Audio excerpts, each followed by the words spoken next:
Welcome into another edition of the Gurus Podcast, December the 10th. I'm Xavier Aguiar, joined by my co-host, Mike Testa. Today, we are going back to the NFL. It's been a long time coming here, and I am so excited for this episode. Mike, we're just going to jump right in because it's time for the Chiefs' funeral right off the Oh, bat, and people have been dancing on the grave all week.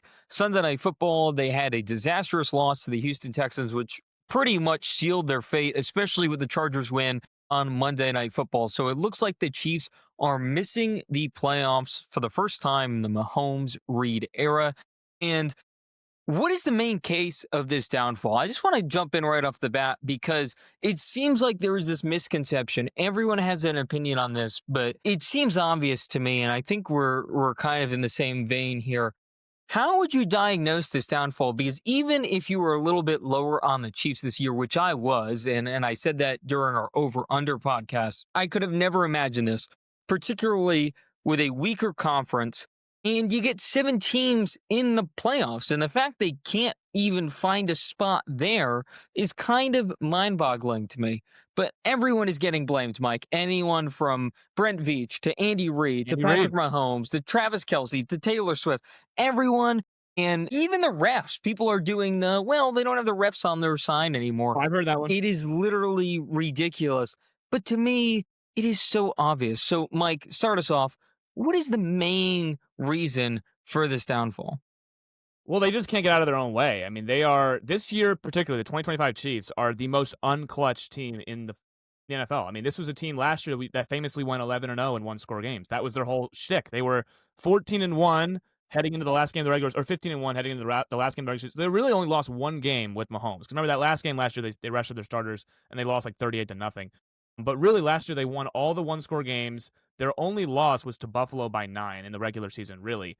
So they were a very clutch team last year, and they've been a clutch team in the whole Mahomes, Andy Reid era. Ever since Spags got here, really, they've been a shutdown, defensive, situational defensive. They're going to get you. They're going to get a third down stop when they need it, and then on offense, they're going to get a third or fourth down conversion when they need it because Andy Reid is that good. This year, they have been the most unclutched team. I mean, again, they're 6 of their 7 losses this year because right now they are 6-7. They have 7 losses. Of their 7 losses, 6 of them are by 1 score. And all 6 of their wins are by double-digit wins. So they're actually, it's the reverse of last year now. So they're beating teams pretty convincingly, although they've beaten like the Giants and like the Raiders and other teams that aren't really that good. So really the main crux of it is that the Chiefs aren't that good this year. The 2025 version of the Chiefs are not a good football team. You know, another team that loses close games all the time this year is the Giants. So they are basically, you know, a much more talented version of the New York Giants, which is why they're 6-7 and not 2-11 like the Giants are. But they have been so unclutched in these one-score games. We can go back to week 1 against the Chargers in Brazil. Your guy Herbert, 3rd and 11. He scrambles for the first down to end the game. If they get the ball back to Mahomes, who knows how that game ends. The second game of the year against the Eagles, Kelce drops the go-ahead touchdown with 5 minutes to go in the fourth quarter, goes right off his hands. Then we fast forward to week 5, they're 2-2. Monday Night Football, Mahomes inexplicably throws a 100-yard pick six, 14-point swing to Devin Lloyd. They lose the game by 3. Like some of that stuff that has not happened to them recently. I mean, you can fast forward you can go back a couple weeks earlier against Denver when they were leading in the fourth quarter by 3 and Mahomes had the ball.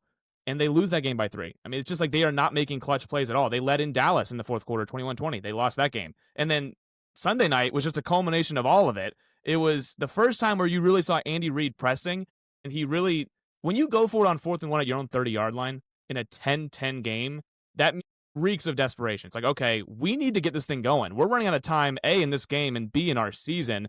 So for Andy Reid to go for it on 4th and 1 at his own 30-yard line in a game where, remember, the Texans only had -2 rushing or -2 total yards in that third quarter. The Texans were not doing anything. That's a punt game. You play field position. You don't go for it in that situation. But Andy Reid realized, oh, snap, we are in trouble here. We cannot do anything. I got to go for this on 4th down. And on 4th down, they've been unclutched this year. I mean, how often in the last few years have the Chiefs been dominant on 4th down offensively? It's like when they have a play they want to go to, they're going to convert it. They haven't been good on that either this year. So, again, you saw the 7 drops, which was a career high in the Mahomes era Sunday night against the Texans. So they're dropping passes that normally they catch in their sleep. They're not converting plays that they almost always convert in their sleep. It's been a year from it's just been a disastrous year as far as clutch opportunities because the Chiefs have been in all the games. They have not gotten blown out in any game. This recent game against the Texans, they lost by 10. That was their worst defeat of the year, a 10-point loss. So they've been in all these games. I don't think they're terrible, but they aren't making they're making losing plays. They're playing like a bad football team in the situation because every football game more or less comes down to situational opportunities, and that's what the Chiefs always thrive with Spags on the defensive side and Andy Reid on the offensive side. They're doing none of that this year. They're actually the worst in that department. I think my issue with Kansas City is there's this misconception. So last year they were undefeated in clutch score games. Realistically, barring some, natural luck and whatnot, they probably should have lost only 2 or 3 of those games. They were a really good team, and good teams win close games. That's what happened. So I think people saw the goose egg in that column and expected regression, which is fair, and I was one of those people. But even then, it was only by 2 or 3 games because that's all it was. The rest of the one-score games, there was a lot of Mahomes magic. There was a lot of just out-executing the opponents late in games, and that's what championship caliber teams do. This year, you can make an argument that they're slightly better than their record, but the inverse is true. They are terrible late in games. They are terrible at executing in those key moments. So this idea that just because they have a good DVOA or EPA per play or whatnot, that is hinged up because of those double-digit wins that you mentioned earlier.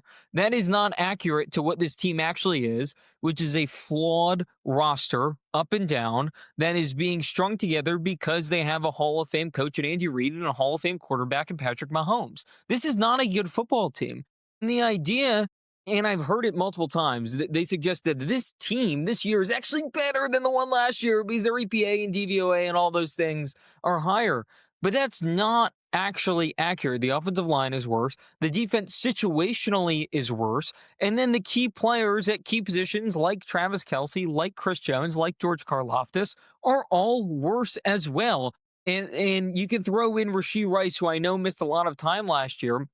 But when he was on the field, this team looked unstoppable. That's why they were going on such a tear early in the season, and then Mahomes throws an interception. He runs into Rice's leg, and Rice is out for the year. And then offensively, it was a little bit of a drag. They were able to get Hollywood Brown and Xavier Worthy back and kind of find something there. But even so, those guys, I think, are overrated because of name value. Hollywood Brown being a great collegiate player and Xavier Worthy being a first-round pick.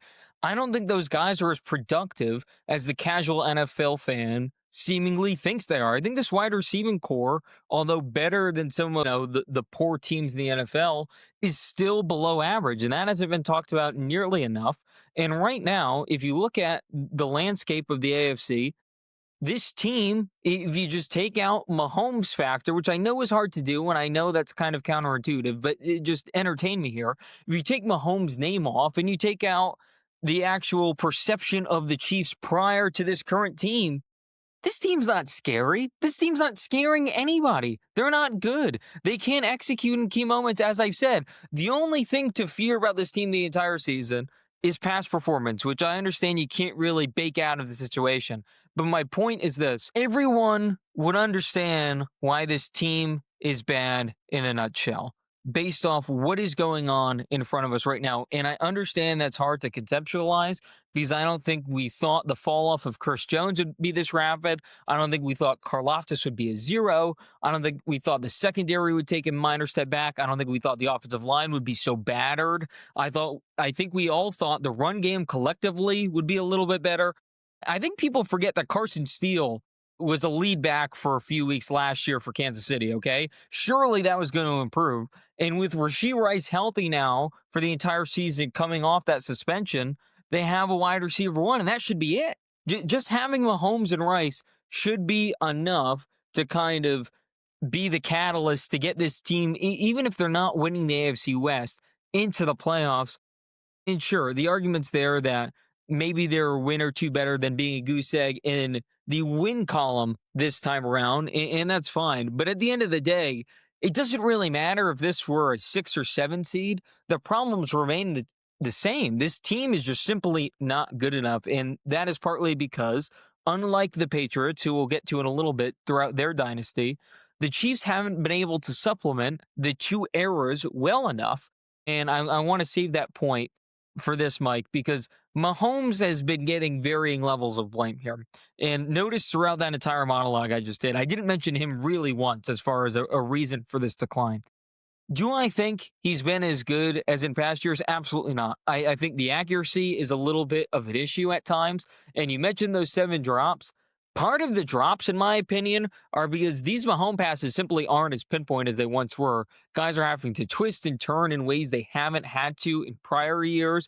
And when you have this expectation of where the ball is going to be, and then it's in a different spot now because he's not as accurate as he once was, obviously that's going to lead to some drops. And then there's some of the inexplicable ones. I'm thinking of one of Noah Gray. He's had a few the last few weeks in particular. But Mahomes does deserve some level of blame here, right? Even if it's not the full blame pie, he has to catch some flack for in this AFC to not being able to just find a way, right? Of course, he deserves some blame. Yeah, I mean, I think everyone we mentioned at the top. I mean, everyone, including Andy Reid, who's a Hall of Fame head coach, is going to get some blame here. And because I think we're so accustomed to in a close game, Patrick has the ball down 4 with 3 minutes left. He's going to go win the game, and he's had some opportunities this year to do that. They just haven't. I mean, the Jaguars game. I mean, he got the ball with about a minute to go, but they were backed up, bad holding. So they've had again. It's been a culmination of things. So that's why I'm not going to put the heavy. If we're going blame pie here, I'm not going to give Mahomes a huge chunk of the slice because I do still think he's playing fine. Like the stat line on Sunday night, I don't think he played as bad as that stat line suggests. I mean, he had like a pass rating of like 17 or something. I don't think he was that bad, but it's a culmination of everything. I mean, it's drops, it's bad offensive line play.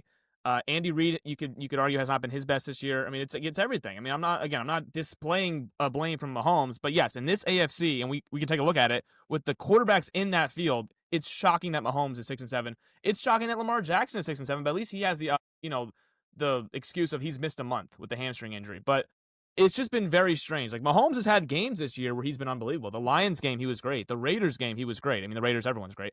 But it's just in the key moments when you expect Mahomes to be great, he's been a little bit flat this year. Yes, the accuracy has not been there.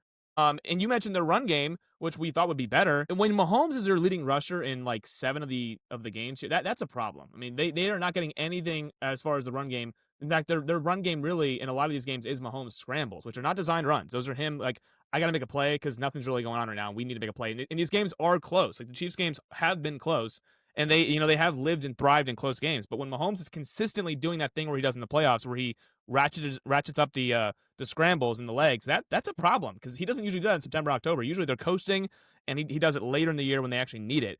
The fact that they've needed it so much tells me that there's a problem with the team overall, which is why I wouldn't put too much of the blame on Mahomes because I do still think he's doing whatever he can. Is he playing good? No, but I think there's underlying reasons as to why he's not playing good. I think it's more because I think they're just old. I mean, let's be real here. Their short yardage plan is, hey, Kareem Hunt, can you get us a yard? And then also their third and fourth down plan is, hey, can we rely on Travis Kelce to get open and catch a ball? We've said that 8 years ago when they had Kareem Hunt and Travis Kelce when they were like in their heyday.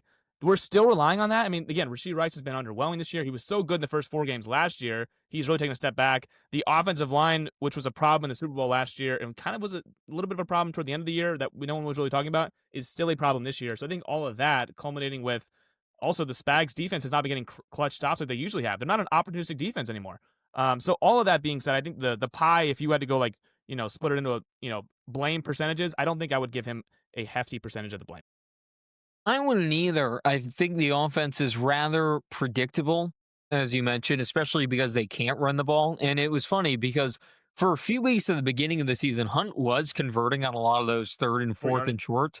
But when you talk about it every week, especially on the broadcast, like, hey, Hunt awesome at this. Obviously, teams are going to hone in on that, and the Chiefs haven't really been able to adjust. And I think some of the creativity that we saw the heyday of this modern dynasty has kind of gone by the wayside. And that could be because of personnel. That could just be because Andy Reid's kind of taking his foot off the gas a bit. I don't know what exactly it is, but regardless, that's what the evidence suggests. And I jumped the gun here, but I'm itching to talk about this. The comparisons to the Patriots dynasty and this question of will there be a second act? To be honest, the Pats didn't really have a break. And that's what I think people forget. And that's what I want to hone in on here. So the first part, everyone would assume, is from 2001. And I would say the end is 2008 when Brady gets hurt after the undefeated season on Monday Night Football against these aforementioned Kansas City Chiefs. And he misses that entire season. It's Matt Castle. And that's kind of that. Brady comes back, wins MVP. He's amazing the following season. And it's just kind of kumbaya after that. And then eventually they make the Giants Super Bowl. part 2, they lose that, 7, yeah. and then they get back on the horse, they beat the Legion of Boom, and then they win 3 more, and, everyone remembers that. But this is what I wanna focus on here, because I mentioned the Chiefs' lack of roster building. I wanna talk to you about some of the draft picks here from 2009 on that kind of entered in this second act. So the names you remember from the first dynasty that were kind of replenished afterwards. Here's some of the names. So in '09, they draft Patrick Chung, who's a longtime safety for them, great player out of Oregon. And then they have Sebastian Vollmer, important tackle for some of those years in the middle as well. Julian Edelman, who's on the team for a decade, is in the Ring of Honor. Then next year in 2010, this is a monumental draft. They get Devin McCourty, who's a Hall of Very Good first team ballot guy. Amazing safety for them. Rob Gronkowski, a Hall of Famer out of Arizona. He's amazing. A different tight end who I won't name out of Florida, who was really important through some of those years, particularly that Giant Super Bowl. He was kind of doing it all for them. Then the next year in 11, you get Nate Soldier, who is a really great tackle as well. You get Vereen and Ridley, 2 running backs that were kind of able to bridge the gap and just do enough. 2012, this is the big one. You get Chandler Jones and Dante Hightower, 2 amazing backers back to back that really helped establish that pass rush. Not mentioned here is like Rob Nikovic, who comes in throughout this time. Jamie Collins is drafted the year after that as well. So that run from 9 to 12 basically brings in your entire team for that run throughout. And obviously guys come in and go and whatever with trades, but that's your foundation right there from kind of the early guys like McGinnis and Harrison and all those names to the more modern guys, that second era. There wasn't really a break. There was no downturn. Brady gets hurt. That's not really the fault of New England. That's just a matter of fact thing that happens. They're immediately able to replenish. And I want to say this off the bat because I know it's the criticism that everyone will use. Yes, the AFC East at that time was worse. There is no doubt about it. But even if you factor in the AFC East, the record out of division was still plenty good enough to make the playoffs every single year. It's been a post circulating New England the last few weeks because it's been such a common criticism when you compare, when in reality, yeah, they really were just great compared to the rest of the league as well. The Chiefs' problem now, and I want to hear your opinion on this, is the Patriots were able to kind of have that second act, and it was because of Brady, and it was because of Belichick, but it was also replenishing the roster at the ideal time. I think the Chiefs might have already missed the window to replenish the roster at the ideal time. Right now, currently looking around the league, the AFC West sure is better than the AFC East were when New England was there, but the league is just really balanced, and I find it hard to believe that the Chiefs are just going to go on a similar draft run of just kind of hitting every need you possibly could have on this roster and get to this point where they're dominant again and have that second dynasty. I'm not saying they can't get back there. What we're talking about now is kind of the last 7, 8 years of the home Reid era, doing that again for another 7 or 8 years, because that's what the New England thing was. It was 2 decades of dominance. And to assume that Kansas City will just do that again, I think is dangerous. I'm not saying Mahomes and Reid can't get back to the Super Bowl and win one, perhaps. I just think that this run of being by far the best or the second best team in the league, I think that's over. Well, here's the thing. The Patriots did go on a 10-year drought, not of not being competitive, but they did go on a 10-year drought of not winning. Not winning, yes. They went to 2, yes. So the Chiefs are not done by any means. They can get back there, maybe lose again, and maybe lose again, but we've seen New England do that exact same thing in 07 and 11 before finally winning in 14. So I don't think they're done. I think you mentioned the post-2008 drafts, 9, 10, 11, and 12. We can kind of treat this year, if it is a lost year for the Chiefs, they're not totally eliminated yet, but they are pretty much on the back burner of. Yeah, they should be done. They're in the coffin right now. They're in the coma. Right? They are basically, they still have a pulse, but it's not really. I would say they're in the coffin. We just haven't closed it yet. They're 6 feet under. The coffin's open. We're ready to put the dirt in. Yeah, sure. So they are in a coffin for sure, but it's an open coffin. But let's just say that this is their 2008. This is their year where they don't win the division. Obviously, they already are out of that. They cannot catch Denver. So 2008 was famously the year that the Dolphins won the AFC East, because obviously the Patriots had the injury to Brady. Let's just say this is maybe their 2008. So can they do in 9, 10, 11, 12, what the Patriots did, and can they do that in 26, 27, 28 to get a second run? I would not put it past them because I don't think they're an incompetent franchise. I think they're well run, and I've seen good drafts by the Chiefs before, so I'm not going to rule it out. And again, I think that as long as Mahomes is here, as long as Mahomes is in his prime, and as long as Andy Reid is here, I would have no, reservations. I mean, they could easily turn. We presume this is Travis Kelce's last year, right? So this is probably he's on his way out. Can they replace Travis Kelce? Well, I mean, there's plenty of tight ends. There's Kenyon Sadiq in the draft next year. I mean, you could easily find guys from Mahomes if you draft correctly, which of course is what we hinge on here because this is probably a gap year for the Chiefs as far as they're not going to be getting there, not going to be competitive this year. If they can do that, I think they can have a second act. I would not put it past them, and I think we're going to get to it later on. This AFC is so wonky right now. I don't know if any of these teams I'm going to shoe in for the next 10 years as being, oh yeah, they'll be. You got to deal with them for the next 10 years. I'm not really scared of any of these guys. So I think if you're the Chiefs, you got to look at it. Okay, we're having a down year, having a very, very bad year. We have to reassess everything. This is not a retool. This might have to be a whole rebuild here. We might have to actually tear some stuff down. How do we get back to And we had this conversation, I think, 4 years ago. Whenever they traded Tyreek Hill, right? They traded Tyreek Hill. They kind of shifted their identity to the defensive side of the ball. Mike, can we talk about that? Because I have the drafts pulled up. This is around the time before and right after they traded Hill. So in 21, they get Nick Bolton, and then on offense, they get Creed Humphrey and Trey Smith, two really important players. In 22, this is supposed to be the banner draft class for them. They get Trent McDuffie, who's a great corner. Yeah. They got George Karlaftis, who I think they've already had a great moment. They re-signed him. He just hasn't been the same since. Brian Cook's an important player on their defense. I love Leo Chanel. I think he's one of the best coverage linebackers in the league. And then they get other guys like Jalen Watson, who's been important for them on defense at times. And then that's kind of it. If you look at the last three drafts, outside of really Rashee Rice, it's not great. That includes Xavier Worthy, who I'm not high on. I don't know what's going on with the whole Josh Simmons thing. He's a good player when he's on the field. It seems like he's kind of a nutcase when he's off of it. Yeah. You have Jalen Royals, who we haven't seen much. Brashard Smith, we haven't seen really play. So those are some offensive guys that could maybe become something down the road. But even last year, I'm not really high on Worthy whatsoever. I think Big King hasn't really lived up to the billing yet. Jared Wiley is a name that never came to fruition. So the last 3 years, they've just been a lot of whiffing going on in Kansas City, and they just needed some hits. They just needed a few hits, and the fact that they really struck out this many times, I think, is the reason why they're at where they're at. No, I don't disagree. I'm not saying that I'm not excusing those picks. I'm saying moving forward, assuming this is 2008, assuming this is the year where they're out of the picture, they're going to be picking relatively high. I mean, if this is, we're accustomed to the Chiefs picking 28, 29, 30 every year. They could be picking in the top 12 or 13 this year if their season really goes down the drain and they're out of it by, before Christmas Eve. Like, that could very well happen. And if they get a top 15 pick, I mean, you're looking at it, you can replace a guy, like an aging Travis Kelce. You can replace, this Pacheco, Kareem Hunt thing that isn't working with a Jeremiah Love. And then it's like, okay, wait a second. The Chiefs just added a dynamic playmaker, which they haven't had recently here in this Mahomes, where they kind of shifted their identity. So it could happen, and I think that their defensive players are still fine. I don't put it past them to make, minor moves in free agency to kind of improve the roster, because I've seen them do it before. So I think the Chiefs can build a roster. I've seen them do it already 3 times and will win Super Bowl roster. So I'm not going to put it past them to do that. But yes, these upcoming maybe 3 draft classes, assuming this is the bad year, very pivotal to them if they want to have a second act, because the Patriots probably don't have that second act if it's not for those draft classes. That is the peak of their, they were.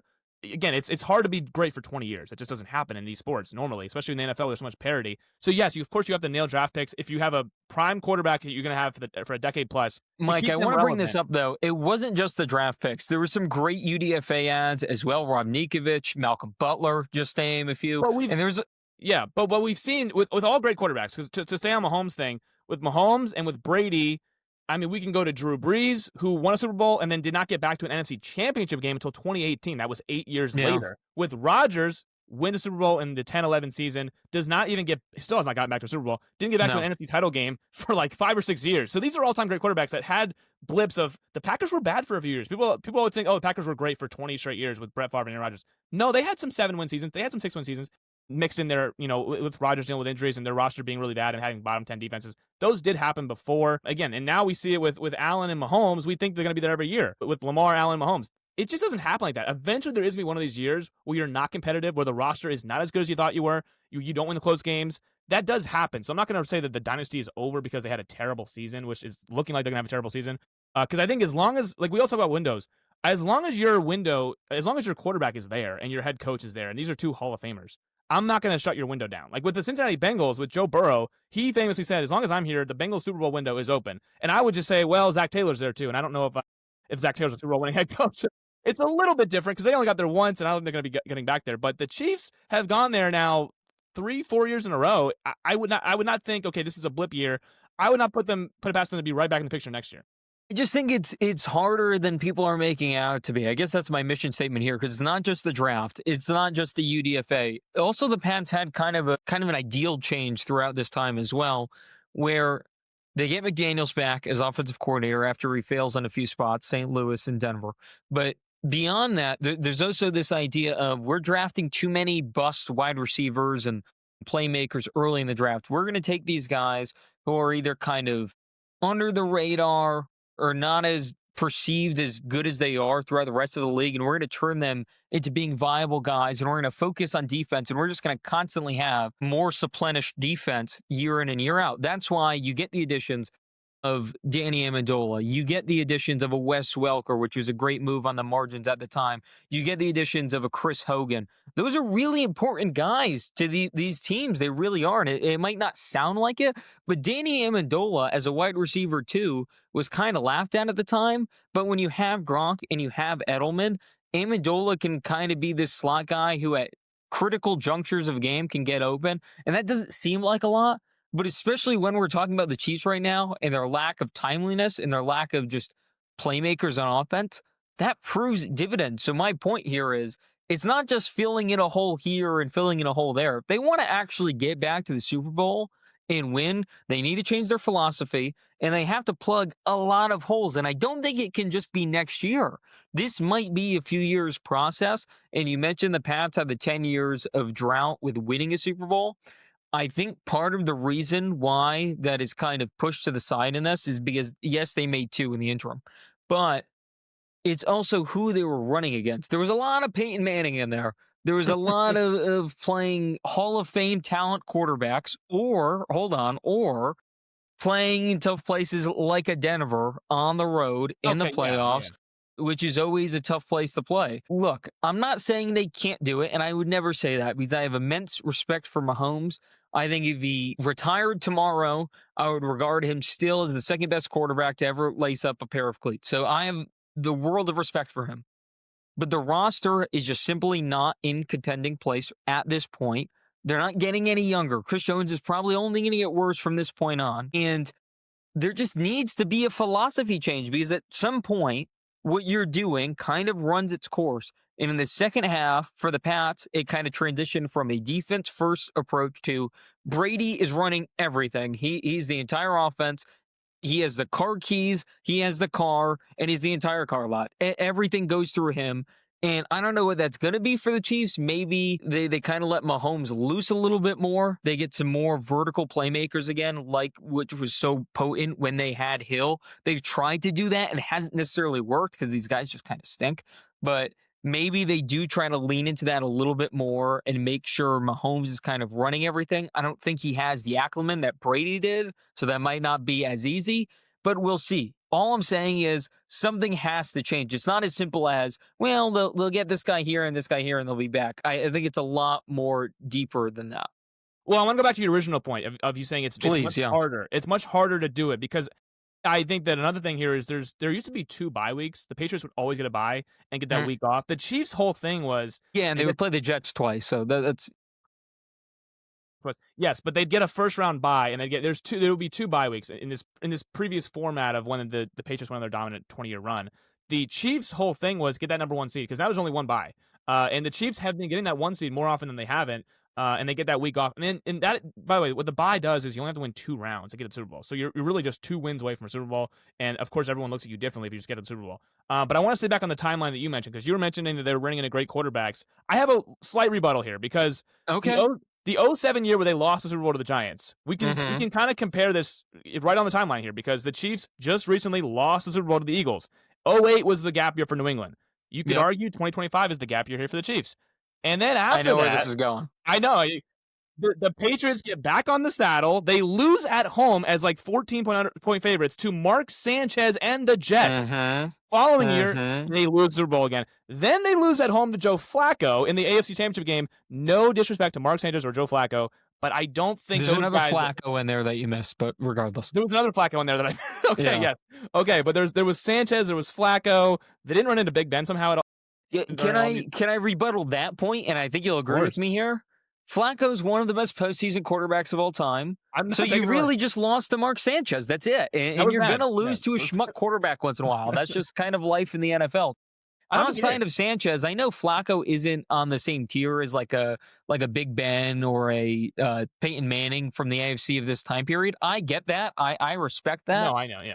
But his playoff resume speaks for itself. He is a Hall of Fame playoff quarterback. That's just kind of how it is. The reason why I wanted to bring up Sanchez was because, and we're going to get into it, this AFC playoff field, they're not full of schmucks.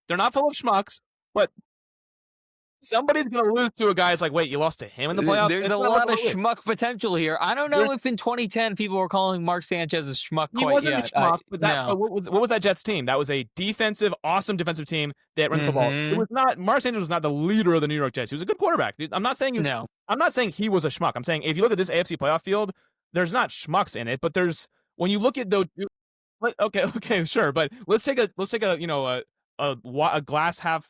Like let's take a wider look at it here. When we look back at this thing in 20 years, it's like, okay, this AFC had Mahomes, it had Lamar, it had Josh Allen, it had Joe Burrow.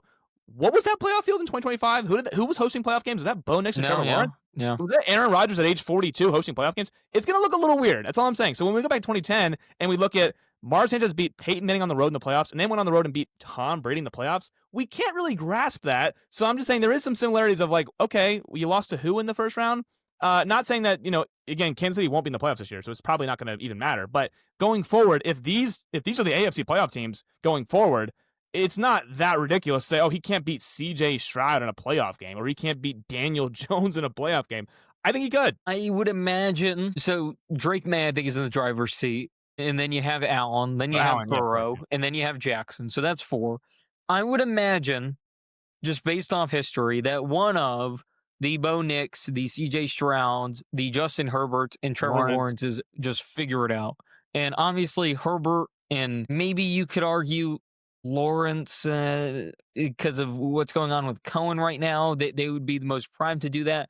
I think if Herbert was healthy, that'd be a different discussion. We'll get into how ridiculous trotting him out there weekly seemingly is, but yeah, I don't know. Let's save that, though. We'll dive into that more in a second. Let's get to one of those other great quarterbacks that the Pats used to run into quite often. 4-year-old Philip Rivers. The Colts signed him. It is seemingly to play him on Sunday against Seattle. There's kind of varying reports of whether or not Riley Leonard can suit up, but it doesn't really make sense to sign Rivers if Leonard's fine. So all indications are showing that Philip Rivers is going to start an NFL game this Sunday. And my question to you right off the bat is this anything more than a gimmick? I hope not. This has to be the most reckless thing I've seen in sports in a long time. And we are not even a year away from the Nico Harrison, Luka Doncic trade. This is very reckless. This is straight out of a movie that's so unrealistic, it doesn't even make sense. I mean, this is, just to put in perspective here, Philip Rivers last played in the 2020 COVID year. That is 5 NFL years ago. Baker had yet to win a playoff game for Cleveland. He then played a year after that for Cleveland, and then he's now been on 3 different teams since. Tom Brady had not yet won a Super Bowl for the Buccaneers. That was after that playoff run that Phil Rivers ceremoniously left in the wild card round to Buffalo. A few weeks later, Brady won his first Super Bowl in Tampa Bay. So this is... Mike, how about the potential MVP of the league, Drake May, wasn't even at UNC yet? How about that? You know who the MVP was that year? Aaron Rodgers. He has not played an MVP level that long. I know. So it's so ridiculous. Again, this whole thing. I genuinely believe if they play him Sunday against Seattle, in Seattle, he could get seriously hurt. When was the last time he played a full contact sport? This is we're reaching levels here of, I don't know. That's what I'm saying. He might be in a beer league. I don't know. I don't know either. But I mean, we were joking about the Kaepernick thing when he last played football in 2016. 2016 was that last full season in San Francisco. He then was off for what felt like forever. And we joked, it's like, oh, well, you can't, like, forget that. You can't be away from the game for that long and then come back and do anything of importance. Like, you just can't. You're not in football shape for 5 years. And I don't even think his was 5 years. I think he wanted to come back in 2020 maybe, and that was only 4 years after. So it was like we already kind of threw that off. We're like, okay, you can't possibly. You haven't played football. You've not been in football shape for 5 years. How can you possibly come back off the couch that long away from the game and pick up anything? I mean, you could have a cerebral mind. I'm not saying that Rivers can't, but there's just no way. There's no way this is real life. So when I saw the tweet 2 days ago, I said, this is obvious. This has to be. Is it April yet? I mean, this doesn't make any sense. This can't be real. Then maybe he's just gonna be there for like a. He's holding the clipboard and kind of dictating this Riley Leonard ship. I didn't think he would actually be playing football. And I would still, until it happens, I would be shocked if they threw him out there against Seattle in that crowd in that building off of 4 days. That would be more than reckless. This reeks of a literal Hail Mary. I mean, this doesn't even. This is like, we need to save our season. Hey Phil, I know you haven't played in 5 years, but even then, there's like 4 to 5 names I'd call it before I get to 44-year-old Philip Rivers. How is that the guy? I don't know if it's the first phone call they made, but he has been in Shane Steichen's system. That was the last year we saw in 2020 of Shane Steichen. But there had to be like multiple other guys you called before then, right? I mean, there's guys that have played just a couple years ago. I mean, Tannehill hasn't played a couple years. I would have thought maybe they'd call up him. Other guys that you could argue more guys before you get to Philip Rivers, though. There's no way that the first phone call is 44-year-old, haven't played in 5 years, Hall of Fame semifinalist Philip Rivers. There's no way. This is straight out of a movie that doesn't make any sense. No, and I just wanted to make a point. It wasn't even Steichen. It was Reich who was his coach the last time he was in Indy, which makes it even more implausible. Let's just start here. This notion that they couldn't sign anyone else is insulting to my intelligence. There are so many names that are totally unsigned. Hey, there's a league up north, by the way. I don't know if you forgot about that in Canada, where I'm sure at least one of those arms is better than 44-year-old Philip Rivers, not to mention other guys' practice squads, not to mention, I don't even know anyone else, someone in the Arena Football League. There are so many avenues that you could have went. Has guys that we literally just saw in the NFL 2 years ago. Now they're leading XFL teams. I'm like, oh, I just saw them in the league a couple weeks ago. Yes, sure. Any of those guys would be more understandable than Philip Rivers, who, by the way, the last time he played didn't look that good. Want to know why? Because he was over the hill, because he was older, and now we're adding 5 more years onto that tax. Now he's a grandpa. Now he's a grandfather. Yeah, he'd be one of only 2 to throw a touchdown pass in the league, Brett Favre being the other. So, to me, I don't even understand what the gimmick is here. I understand that he played for the Colts previously and that he is a fringe Hall of Famer. The idea that he was about to get inducted into Canton was also mind-numbing to me. He's a fringe Hall of Famer. Like, he might get in. It'll take a few years. Now it'll take even longer because the clock resets. Regardless, he was on the Hall of Fame ballot. He was coaching his son, who's a great high school quarterback that's going to be in college very soon. And now he's just plopped into the NFL like it's some game, like it's some movie. If this was a TV show, we would criticize it for the writers not understanding pro sports and it being insulting to our intelligence. Instead, it's the Colts brass insulting our intelligence by doing this, which brings me to this. Isn't this embarrassing for the league? This is so embarrassing. It's ridiculous. Yeah. This is, I said I was scared for him. I mean, again, I have not seen him take a hit in 5 years. If he goes into Seattle, we've watched that defense, right? If they genuinely put him out there, it's not only embarrassing for the league. I would be very, very scared for him to take a first hit in the pocket because, again, not even just get sacked, just take a hit. I mean, again, the guy, they asked him today at his press conference, what was your last playing weight in Buffalo when you walked off the field in Buffalo? And what's your playing weight now? And he was like, I don't even know. I genuinely, it looks like he just got off the couch. It looks like he literally just got up off the couch, walked in the Colts facility, and he probably, threw the ball and his arm looked probably live. I don't know, but to sign him like immediately after and then consider playing him already, it just feels, I don't even know if reckless is the right word. I genuinely don't even know how this is real. If this was a movie, I would be like, okay, this script doesn't even make sense. They don't actually know. This is obviously, it's a movie, so you got to play around with it, but this isn't real life. That doesn't happen in real life. So the fact that it's happening right now and this is actually legit, I'm still holding out hope that it is just Riley Leonard and he's going to be there holding the clipboard. But, we've now gotten to the part where, and I'd still be shocked if I see him actually trotting out on the field and calling plays. I would still be shocked to see that. But we have now reached the point where that is on the table. That is literally on the table. It's on the table for him to start on Sunday, X. It's on the table for him to start the game on Sunday. Last Sunday, Daniel Jones was playing. Then Riley Leonard came in. And what was Rivers signed, what, a day or 2 ago? I mean, this is insane. I mean, literally yesterday. So yesterday was Tuesday. I mean, that would be 4 or 5 days later. That would be insane. Like, literally insane to see. If nothing else, it'll get me my television, but it feels like Mike Tyson fighting Jake Paul. It's like, I don't wanna see elderly abuse. I don't wanna see this. This guy hasn't played in half a decade, wasn't good when he last played because, like you said, he was over the hill. He was 39 when he last played. Big Ben couldn't move at 39. It would be like if Big Ben, by the way, Big Ben has played more recently than Philip Rivers. Big Ben has played in a playoff game more recently than Philip Rivers, and Big Ben could not move in said playoff game. So this whole thing is like, it would be like if Big Ben came off the couch. Actually, it's even worse than that because, again, like I said, Big Ben has played football since Philip Rivers has retired. Like, he's played a full season since Philip Rivers retired. This whole thing is insane. I really hope that it is a gimmick, but I'm starting to think like you. Maybe this is actually legit, and this is the Colts brass laughing at us as we speak. I'm afraid it's real. I want to just toss the name out to you. And again, I don't know if he'd be interested regardless, but why couldn't they sign a guy like Nathan Rourke, who, if you don't know who that is, he is the current CFL MVP. He was also the best player in the league, so I believe that accounts for everything. He was every type of all-star you could possibly be. He just threw 31 touchdowns in the CFL, okay? Why can't you sign a guy like that who, let's check, yeah, he's only 27 years old. Why can't you bring a guy like that in who's had previous stints on like practice squads and whatnot with Jacksonville, New England, the Giants, the Falcons? Why can't he be a phone call or someone of that ilk? It doesn't have to be specifically Nathan Rourke, but someone like that. How Why many does it have to be 44-year-old Philip Rivers? It doesn't, and that's why it's so ridiculous.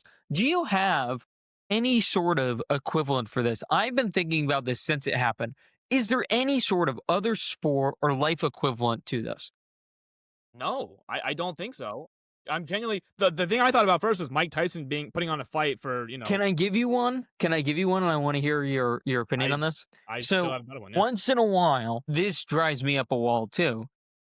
If in the NHL, if your goalies get hurt, you can kind of just call a random guy to be your goalie. We've seen it a few times the last few years. One was like a Zamboni driver. One only played in like a beer league, as they made fun of Rivers for doing earlier, but this was a beer hockey league. He was the goalie there, and he played for like Carolina or something. I know I'm butchering this a little bit, but regardless, these things did happen. And I think every time I hear about that it's done because there's so many minor leagues of hockey. Surely you can just call someone up for the day and that DHL, actually is yeah, in there's shape minor and leagues. plays and whatnot. Yeah. Surely that's possible.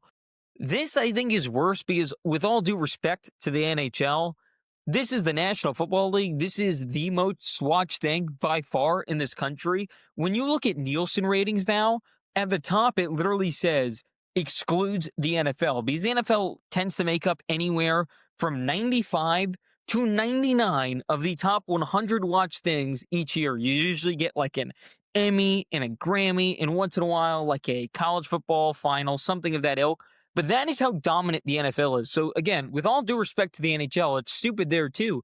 This is the NFL. This is supposed to be kind of the pinnacle of American sports. And Philip Rivers is going to be probably, I think he's going to be playing on Sunday, and it's just insulting. See, I'm still gonna hold out hope that he's not playing on Sunday, but you may Okay. be right. Okay, let's to the NHL point. I don't know enough about that to speak on it, but I would say that the NHL, at least like they have ECHL leagues, they have AHL leagues, so they have minor league leagues where if you're affiliated with the team, you can just call somebody up, and it's like MLB where you can call somebody up for their day to play. But yes, in this case, the NFL has no minor league teams. They do have the XFL, they do have the CFL, so there are plenty of quarterbacks that are available. I wanted to ask you, how many phone calls do you make before you get to Philip Rivers? Can I be honest with you?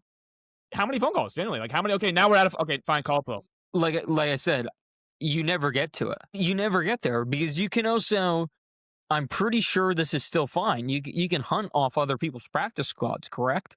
So you can add all those guys on there too, which I have pulled up right now, which is anyone from Kyle Trask to CJ Beathard to Sam Ellinger to DJU to Jay Kaner. The list goes on. So the answer is you never get there because you just poach one of the guys that you like. Based DJU, off yeah. this list, I'd probably do like either Kyle Trask or Maybe you give Cam Miller a shot. I'd probably get to Jake Hayner. One of those guys I'd probably get to.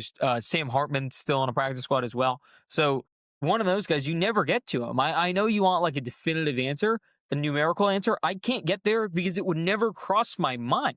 I would, if for some reason all those practice squad guys said no, which they wouldn't because there's no reason to. Hypothetically, yeah. Then I'd go to the CFL or the XFL, one of those, whatever combination of the XFL, how about USFL this? exists right now. Well, how about this? Let's just cut it. At what point do you get to the retirees, and at what point does Philip Rivers fall in line with the retirees? Like, I think there's retired quarterbacks. You could have called different retired quarterbacks other than Philip Rivers, I think. I mean, that was on the table too. Yeah, this unfortunately, you know what this does? This reignites the Kaepernick argument in a way that should have never happened. Never happened. No. This ignites the Kaepernick argument because for all that time, everyone, which was correct, by the way, this assessment was true then and it is true now. He was out of the game too long. When he was in the game, it wasn't good. His stats were terrible. He was a below average quarterback. And if your argument is, well, he should be a backup, he's too distracting to be a backup. And at points, he just simply didn't want to. So that's on him. That's on him. Those same rules apply to Philip Rivers. This is overly distracting for no reason. He's been out of the game too long, and when he was in the game, throughout the regular season, he was decent at times, but at the end, he just simply wasn't good. He was a below-average quarterback. That was 5 years ago. And that was 5 years ago. So he would never, I mean this wholeheartedly, he would never cross my mind, and I feel like of the 32 GMs in the league and 32 owners that would have say in this decision, that's probably true for the other 30. Maybe the Chargers as a publicity stunt. Oh, wait, no, because they already retired him earlier this year in a one-day contract. So, no, the other 31 owners and GMs would never have interest in this. It is only the Indianapolis Colts, which I want to bring this point up now because we've talked about how amazing this new Colts ownership is with Jim passing. His daughters are running the show. Carly's the lead owner here. She's the one you see on the sidelines. Oh, my God, she's doing this amazing job. They analyze Daniel Jones properly. Hey, guess what? You went all in at the trade deadline. It was stupid then. Man, is it stupid now. Daniel Jones was finally becoming a pumpkin, and we'll never get to see it be carved out in the playoffs because he got hurt. But before he got hurt, he was already on a downward spiral. Yeah. He was already pumpkining. What were you going to say, Mike? I was going to say, they made that trade at 7-2. They were 7-1. They got to 7-2 because he just had a 5-turnover game in Pittsburgh. So they made that trade. So it was already happening. The death of Daniel Jones being a guy was already happening. They saw the 5-turnover game in Pittsburgh and said, yeah, we want to go all in on this quarterback and this team. They literally did it the day of the trade deadline with the Sauce Gardner trade, which is 3 days after he turned the ball over 5 times in Pittsburgh. So it's like they saw it happening. It wasn't like they were 7-1, made the trade, the offense was number 1 and everything. They did have a blip. Since that blip, they lost to Pittsburgh. Obviously, he turned the ball over 5 times. They beat Atlanta in Berlin, have not won a game since. By the way, he did not play well in Berlin. That was the Jonathan Taylor 200 rushing yards game in Germany. So they saw this and went all in anyways. So this whole thing kind of is going to blow up in their face. That Colts pick now is going to probably be top 15. I don't think they're going to win another game. With all due respect to the Ursays, who apparently everyone from Jim to the daughters are great people, that's awesome. From the drafting of Andrew Luck until now, this franchise has been grossly mismanaged, and this is kind of the cherry on top because they just simply didn't know how to prolong Andrew Luck's career or put pieces around him. I am such a big fan of Andrew Luck. I have been my entire life. I thought he was truly next up, and they did everything they possibly could to ensure that that didn't happen. And then at the end of Jim's tenure, hold on, what's going on? Michigan has fired Sharon Moore while we're talking about this. So we just got what? For context, we just finished our college football podcast episode a week ago with the coaching landscape things. While we're shooting this podcast, Sharon Moore is out after losing to Ohio State for the first time. He was 2-0 against them. He has lost to Ohio State. He's not even coaching the bowl game against Michigan and against Texas in the Cheez-It Bowl. He's out. Let me finish this point, Mike, real fast. I just wanted to say, from Luck to the quarterback carousel, like the 6 quarterbacks in a row, new quarterbacks that they had till now, it's just been a disaster. But let's temporarily put a pin in this NFL topic because I do want to talk about Sharon Moore out at Michigan. It seemed like throughout his entire tenure, it was a panic hire because he was in-house and Harbaugh left at a not great time after the early recruiting cycle. And it seemed like he kind of just left them high and dry, and everything was a little bit strange and happened to coincide with the Connor Stallions investigation and the potential ramifications of that came down. So the whole Harbaugh exit was a little bit murky. So they kind of had no choice but to bring in more, even though. And we talked about this last week in the college football pod. I think there's always a world where you can kind of just hire a placeholder. So what Stanford did, I thought it worked out well for them. I Terry still think, Smith was especially at a big program, that's kind of the way to go.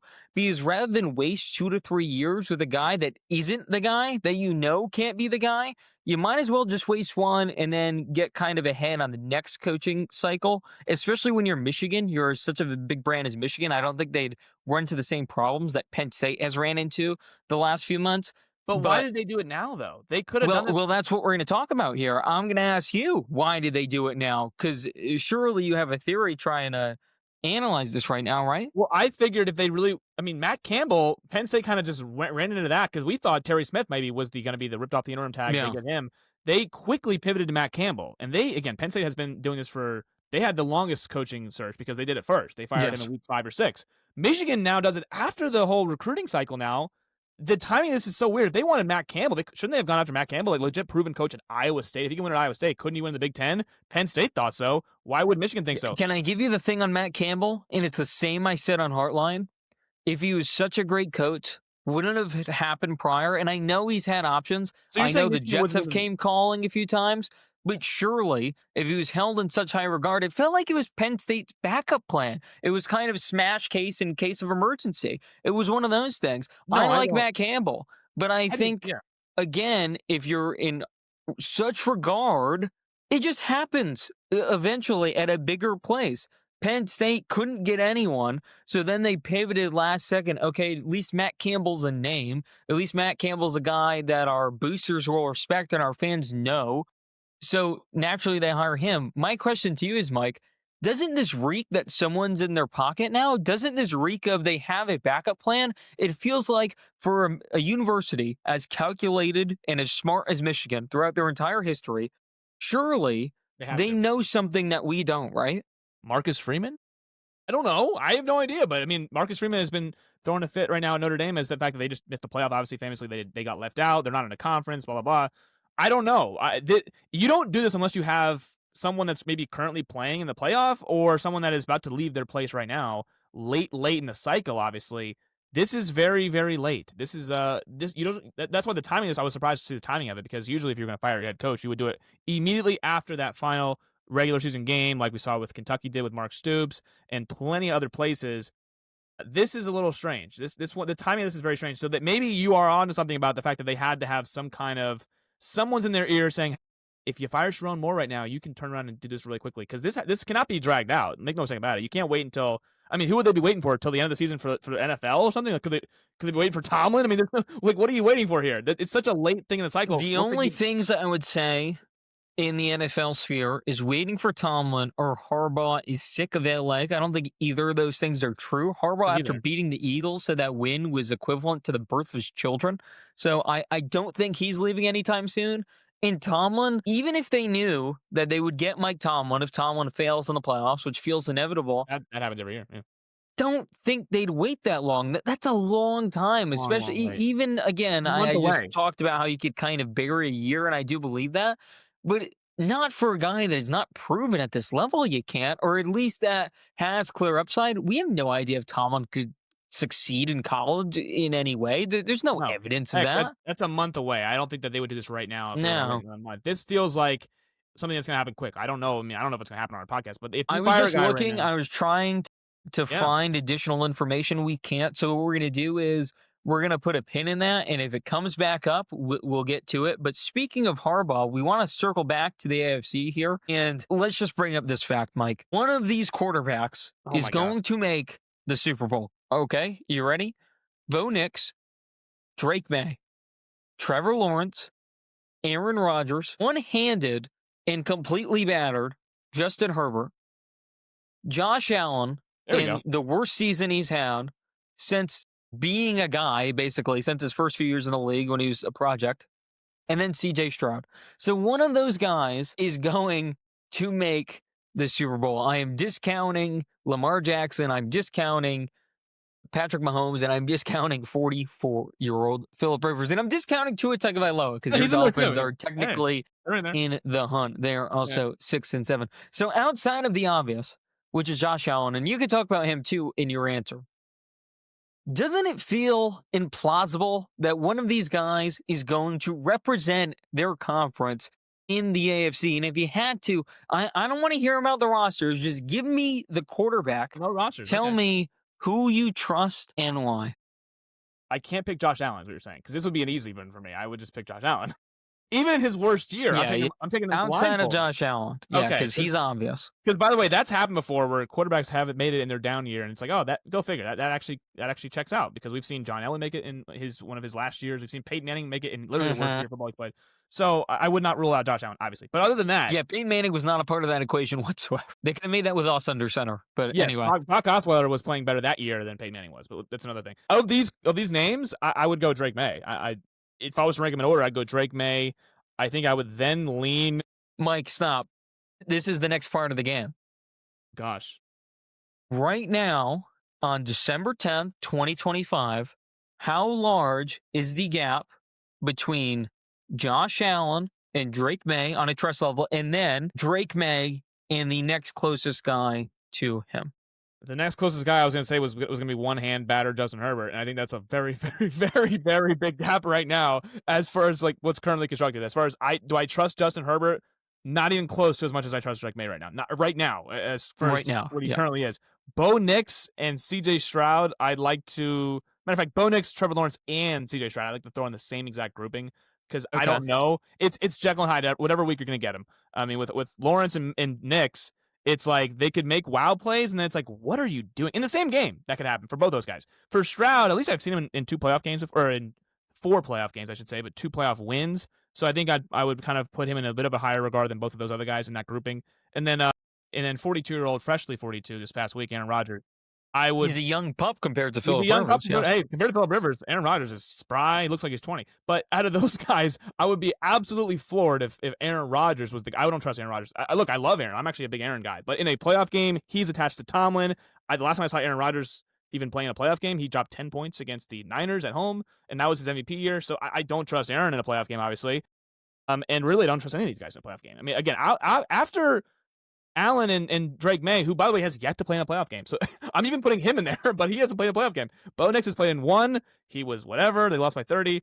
None of these guys, Lawrence has played in 2. He got the famously awful first half against the Chargers, awesome second half against the Chargers. Looked pretty bad against the Chiefs in the next round. So none of these guys have done anything to get past the second round besides Josh Allen, who's been to plenty of AFC Championship games at this point. So it feels like if you were to ask me outside of Josh Allen, I would put my trust in the guy who hasn't played a single playoff game, which is Drake May, because the other guys, I've seen them in the playoffs, and I've seen them in the regular season, and it's not that good. So you were more comfortable with the unknown of Drake May in the current resume, which is at worst the second best quarterback in the NFL. Well, you didn't ask me which roster I trust. You asked me which quarterback I trust. We're getting there in a second. I don't believe Drake May. I did this on purpose. I did this on purpose. So I agree with everything you said. I would probably put Stroud ahead of Herbert only because I think Herbert has looked terrible because of how battered he is. I think he was playing the best football of his career. And then there were simply too many injuries on the offensive line. And if you look at the pressure stats of the Chargers, it is ridiculous. He has no chance. And for the people saying he's missing like wide open throws, do people realize he's missing some of these wide open throws because he thinks he's going to get pressured every play because he literally is getting pressured every play?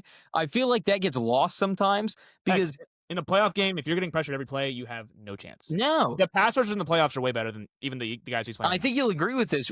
What do you want the guy to do? When you're pressured at a 72% clip, yeah, eventually you're going to have guys open, but you are so hurt and you are so concerned with being pressured because you're being pressured on 70% of your dropbacks. What are you supposed to do? No one can succeed. No one. Not Drake May, not Patrick Mahomes, not Josh Allen, not Lamar Jackson, not Joe Burrow. No one can succeed under those circumstances. The reason I put Herbert above Stroud was because Stroud's offensive line is not as injured, but equally as terrible. And I still think that you saw him in the ballpark, yeah. It's in the ballpark. At least you saw him on Monday Night Football. The Chargers won that game because Herbert scrambled like 10 or 11 times and at least got positive plays with his legs. I don't know if I could see Stroud maybe in the playoffs. I don't know. It's tough. They're on the same level playing field, but I do think kind of at least Herbert's legs, unless he can scramble his way to a Super Bowl. Did what he did against in the Rose Bowl against Wisconsin. Yeah. Do Yeah, that. against Wisconsin, yeah. Do that for 3 rounds, and you have a shot. Stroud, does he have a shot against that behind that offensive line? The ball's gonna come out quick. I think Stroud can play better. I mean, I've seen him play better. Right now, he's playing. This is not his best year, obviously. I mean, Davis Mills was 3-0 with them, so with this defense, you can win with Houston. But right now, Stroud specifically, I would put him in the same ballpark as a one-handed, battered Herbert, because at least I know Herbert still has his legs. I mean, it's not like his knee is falling off. Maybe it will soon, but right now his knee is not falling off. So it's like those two guys. I don't think the Chargers have any chance of actually winning anything because, like you said, the aforementioned, they can't block anybody. And I know the Dolphins went into the playoffs with no pass rushers at all to speak of 2 years ago in Kansas City. If you don't have a pass rush, you can't win. The Chargers, they can't stop a pass rush because they have no one to rush. They have no one to block the pass rushers. So they have no chance of the team. But I think Herbert, unless he scrambles his way to a Super Bowl, there's just no chance. So I promise this is leading up to something. Now let's transition to the teams. Who's the best team, just roster, top to bottom, in the AFC? It's Denver. I think it's Denver easily. I think Denver's got the best. Okay, so who's second? Who? And this is where it gets interesting. With me, because I think it's Houston is the best roster. I wasn't going to say New England either. I think it's Houston outside of everything. The offensive line is terrible, but outside of the offensive line, I think Houston's roster is really good. I think it's Denver. I think it's Houston. I think as much as people downplay Buffalo, I think Buffalo's still got a. Okay, so you're going Denver, Houston, Buffalo. Now here's where I ask the most important question. Are the gaps between the best quarterbacks, which you had as Allen, May, and you had Herbert, one-handed and battered Herbert third, bigger or smaller than the gaps between Denver, Houston, and Buffalo as far as teams are concerned? I think that the gap between Denver's quarterback and their roster is not wide enough for me to take. I think Denver's roster is the best of this group. Okay. And I think if I was ranking fully, I'd go Denver's roster, then I'd go Josh Allen as the quarterback, and then I'd get back to right. So if I was just going like that, I think Denver's roster is the best of this bunch. So of the gap, I think Denver's got a great roster. I think there's a huge gap between the next best roster after them. And so here's the penultimate question. Doesn't this go against everything we know about the NFL of our lifetimes? I feel like, especially the AFC playoffs, you had Brady, you had Manning, you had Roethlisberger, you had Rivers, you had all these guys, and you can rank them on any given year. And you could say Manning's surpassed Brady this year, or Big Ben's having the best year of his career. You could do that. And you'd have the people, well, yeah, Brady's still the best. Like, this is an argument. Or Manning's actually a step up on Brady. Or, oh, my God, I think Big Ben can do something. Oh, there's Andrew Luck. Maybe he could somehow get into this mix. So what I'm trying to get at here. Same four heads every year. The major point I'm trying to make, and the reason I ask you all these kind of never-ending questions, is because this is by far the most bizarre NFL season we've ever seen. Easily. None of this makes any sense. Because if Bo Nix is the AFC representative in the Super Bowl, he'll be the worst quarterback to make a Super Bowl since Jalen Hurts, sure. But after that, you're starting with the Dilfers and the names that you read in the articles. Those kind of guys, the Brad Johnsons, how in the world did they get here? Can I make a comparison real quick? Yeah. Remember the year where the final 4 teams was Case Keenum, Nick Foles, Blake Bortles, and then you had Tom Brady? Yeah, Tom, yeah. It was like, wait, are we going to see a Blake Bortles versus Case Keenum Super Bowl? It was like we couldn't wrap our minds around because the Jaguars were such a good defense, and Case Keenum was leading the Vikings as a favorite over Nick Foles' Eagles that year. We couldn't really wrap our mind around it. What I would say with this year is it's a little bit similar to 2021, even though obviously 2021 still had Lamar Jackson, Josh Allen, and Patrick Mahomes in the playoffs. If you told me that year heading into the season, second-year quarterback Joe Burrow would lead the Bengals to the Super Bowl, I would have been floored. Yet we could be saying that with Bo Nix or Drake May, who are year 2 quarterbacks leading. That would be perplexing. We really can't wrap our minds around second-year quarterback brings a team to the Super Bowl. That this team is ahead of schedule is what we would be thinking right now. So it's a little bit like, what's happening here?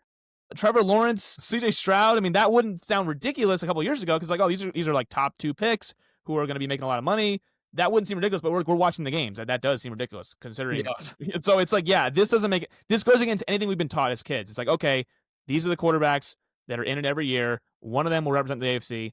Again, for the AFC, we've seen 20-year dominance of either it's going to be Brady, Manning, Big Ben, occasional Flacco year, and that's it. Then we got Mahomes, and then it's like, okay, it's going to be Mahomes, random Burrow year, and then it's like, oh, and Lamar will eventually get in there as well, and that has yet to happen right now. And then it's like, wait a second, before those guys get there, one of these guys can get there, we can't really wrap our minds around that. And honestly, until it happens, I won't be able to wrap my mind about it. I think Well, Denver's the that's favorite what I right was now. going to say. If this ends up being either Allen or May, this point kind of No. becomes moot. No one Yeah. really cares. It's one of the two best guys.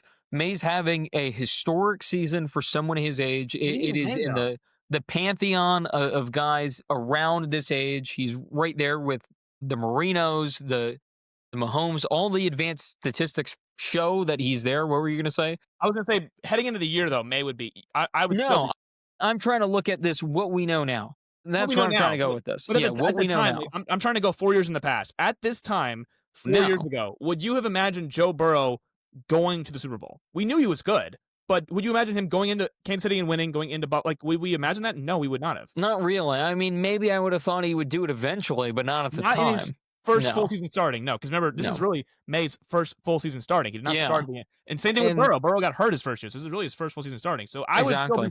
I would still personally, maybe you would be, I would still be floored if Drake May made the Super Bowl this year. I still would be, considering even though I see the names here. No, I I would still think be I would shocked. be too, because I think some of the prior knowledge of what he's been, and again, he had a year less than Burrow did in Right. college, Yeah. and he didn't necessarily have the same supporting cast. Obviously, Burrow played in the SEC at LSU, May played at UNC, so Burrow was able to develop at a much more rapid pace because he had Joe Brady as an offensive coordinator. He had Justin Jefferson and Jamar Chase on the outside, who he was able to throw passes to. May had Josh down. So, like, what are we expecting here? So, back to my point of what I was trying to say, though, what we know now, where we're currently at, May would make sense to make the Super Bowl. I still would be fairly surprised, even though I'm wearing a New England Patriots sweatshirt right now. It still wouldn't be that crazy because of what he's being able to do in his, again, as you mentioned, first full season starting at this age, and that's important as well. At this age, with the amount of reps he's had, which is less than Burrow, it's just unbelievable. So there's that, and then you have Allen, who's kind of the baked-in guy. But even one-hand Herbert would be stunning to me at this point, given what we know now. Same with Stroud. And previously, based off their talents, maybe it wouldn't be surprising. But right now, if it's not May or Allen, it would kind of go against everything we know about how to analyze the sport. Because even in the year you mentioned, 2018, at least Foles had a loaded team around him that was able to kind of supplement what he was. They had an unbelievable defense. They had so many pieces on offense. And then the other guy on the other side was Tom Brady. Right now, I suppose you could say that Matt Stafford could be the NFC representative. He's kind of the, guy that's been around the block. He's won a Super Bowl. He's an amazing, potentially future Hall of Fame quarterback. I think this year has definitely locked him in Canton.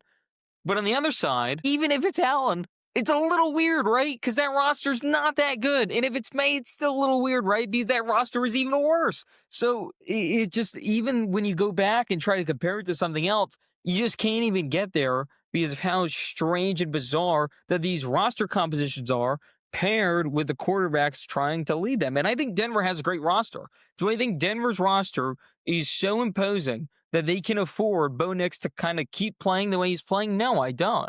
I think they'll eventually trip up. I think you disagree, so tell me why. I do disagree. I love drawing comparisons. I'm trying to draw my comparisons right now. Yeah, I think maybe it's your thing. We have to look at it flipped. So remember 2014, it was the great quarterbacks from the AFC still. The NFC, we still had, remember, Drew Brees' team was still down. The Packers were good, but they weren't like, Super Bowl favorites or anything like that. I'm trying to think year 2 quarterback with a loaded defense who might have been inherent. You're not doing this. I absolutely am. You're not doing this. The year prior, rookie Russell. You're not doing this. I actually am doing this is insane. Rookie Russell Wilson wins one playoff game in Washington. RG3 gets hurt. We see, glimpses of, okay, that was Russell Wilson as a rookie. They come back the next year, and they're the 2 seed. They beat the 49ers in the NFC Championship game, and again, that could have gone either way. It's like, wait a second, the Seahawks defense is nasty. Can I blow a cannonball through this before you even finish? But real quick, we saw MVP Peyton Manning in the Super Bowl against Russell Wilson in year 2. We did. And I was like, wow, that's interesting. NFC, Russell Wilson or Kaepernick was going to be one of the guys there. The Panthers were famously the 1 seed that year. It was weird, and Russell Wilson got there in year 2. I don't think Bo Nix is as good as Russell Wilson. Let me just throw that out there right now. I don't think he's that good, but let me jump in. I need to jump in. Please jump in. I don't even want to talk about how Bo Nix isn't as good as year 2 Russell Wilson. Why was Russell Wilson, who was better than Bo Nix is right now, able to go through those growing pains? What allowed him to be able to do that? Well, they had an awesome defense. He didn't have to do much. I mean, Who was in the backfield that helped him supplement a lot of those issues? Yeah, Marshawn Lynch was there. I mean, Yeah, Marshawn Lynch was there, right? Who's Marshawn Lynch on Denver right now? Does it matter? Look at the Yes, conference. of course it matters. Of course it matters. Really? Do you really need? Do you need a Marshawn Lynch? You don't think Bo Nix can win 2 playoff games? Yes, you do. I think if Nix doesn't have a dominant run game to support him, in the run game they've been able to cobble up enough production out of, by the way, for this not to be a problem. But if you don't have an all-pro running back there, and all the weight is on said young quarterback, if all the weight was on Russell Wilson, if they had, I'm trying to just come up with a guy, if they had Stephen Ridley in the backfield, I don't think they make it through that playoffs. I simply don't. I love the Legion of Boom. I love that team. If they had Ridley instead of Lynch, they don't do it. By the way, they won 43-8 over Denver in that Super Bowl. Yeah, I know. They destroyed them. I'm talking about before that, particularly San Francisco, where Lynch was so impactful. He was great. If they swapped out, like, let's say this Denver team had Jonathan Taylor, I'd be on your side. I'd say, sure, of course they're going to make the Super Bowl. Even if they had someone a little bit less of that ilk, if they had a James Cook of the world, sure, I'm there. Okay. They have R.J. Harvey, who I like and appreciate.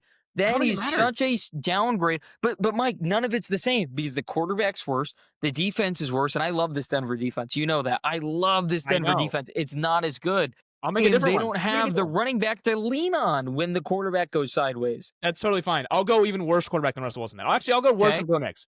I'll go 2015. Can I go 2015 Denver then, who had C.J. Anderson and Peyton Manning as their backfield? And go back and watch 2015. That was not a great backfield, okay? Because you know Peyton Manning was the worst quarterback in football. I think the defense was on a different level than the Legion of Boom and on 3 levels higher than the current Denver. I just don't think it matters. If you look at that AFC, who did they have to play? They had to play the winner of A.J. McCarron and Big Ben Roethlisberger, and that Steelers team was really, really bad. You don't even want to know the starting running back was for that Steelers team.